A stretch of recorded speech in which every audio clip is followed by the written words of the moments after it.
अगर मैं आप लोगों से पूछूं कि 2 अक्टूबर को क्या मनाया जाता है, तो आप में से लगभग हर एक आदमी को ये पता होगा कि 2 अक्टूबर को गांधी जयंती मनाया जाता है।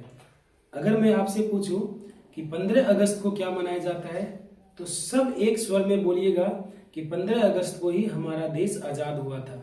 लेकिन इसी तरह से अगर मैं आपसे पूछूं कि 11 अप्रैल मतलब आज कौन सा दिन मनाया जाता है, तो मुझे लगता है कि 100 में से 99 लोग को ये पता नहीं होगा कि आज अर्थात 11 अप्रैल को क्या मनाया जाता है। ऐसा इसलिए क्योंकि हमने कभी भी शिक्षा को महत्व दिया ही नहीं है। आज भी हमारे गांव में, समाज में ऐसे बहुत सारे लड़के और लड़कियां हैं जो शिक्षा का कोई महत्व नहीं देता है, जिससे शिक्षा से कोई लेना देना नहीं है।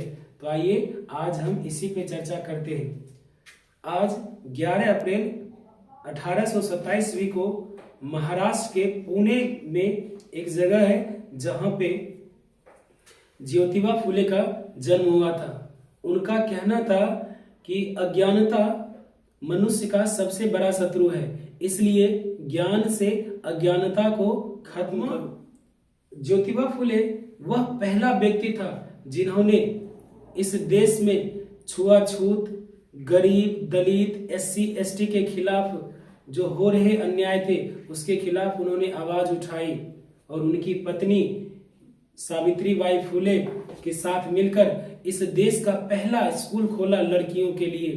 जो लड़कियां आज पढ़ लिख कर IAS, doctor, engineer, police, DM, SDM जो भी बनते हैं, आज भी उन्हें ये पता नहीं है कि उन्हें जो शिक्षा का अधिकार मिला है वो किनके वजह से मिला है। मैं कहना चाहता हूँ उन सारी लड़कियों से जो आज शिक्षा ग्रहण करके हर क्षेत्र में आगे बढ़ रहे हैं, उन्हें जो है सावित्रीबाई फुले के बारे में जानकारी होनी चाहिए। सावित्रीबाई फुले की शादी जब ज्योतिबा फुले से हुआ था तो वो उस समय वो भी पढ़ी लिखी नहीं थी।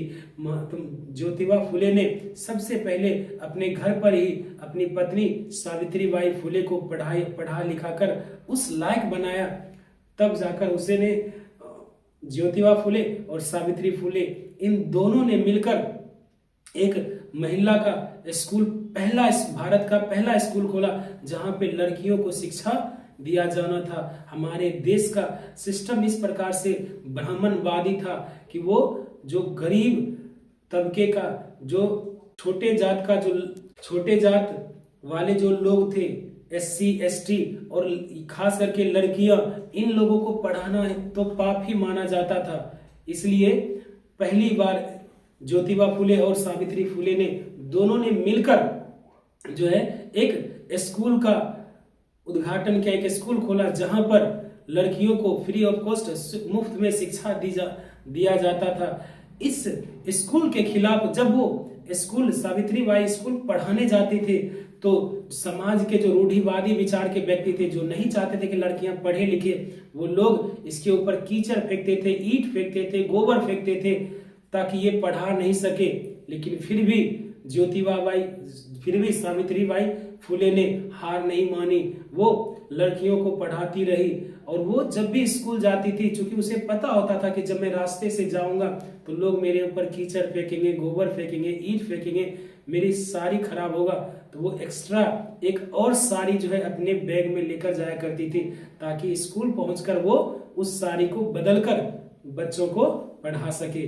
तो जो गार्जियन आज भी अपने बच्चों को नहीं पढ़ाते हैं, मैं कहना चाहता हूं कि आप आज ही आप अपने बच्चों को पढ़ाना शुरू कीजिए, क्योंकि शिक्षा अगर मनुष्य और जानवर में अगर कुछ अंतर है तो वो बस सिर्फ शिक्षा का अंतर है। मनुष्य जो है वो शिक्षा के बल पर हर चीज को सोच सकता है, कर सकता है, लेकिन जानवर जो है वो सोच समझ नहीं सकता क्योंकि वो शिक्षित नहीं होता है। इसलिए जानवर और मनुष्य में बस इतना ही अंतर है शिक्षा का। इसलिए अपने बच्चों को शिक्षित कीजिए। और 11 अप्रैल को ज्योतिबा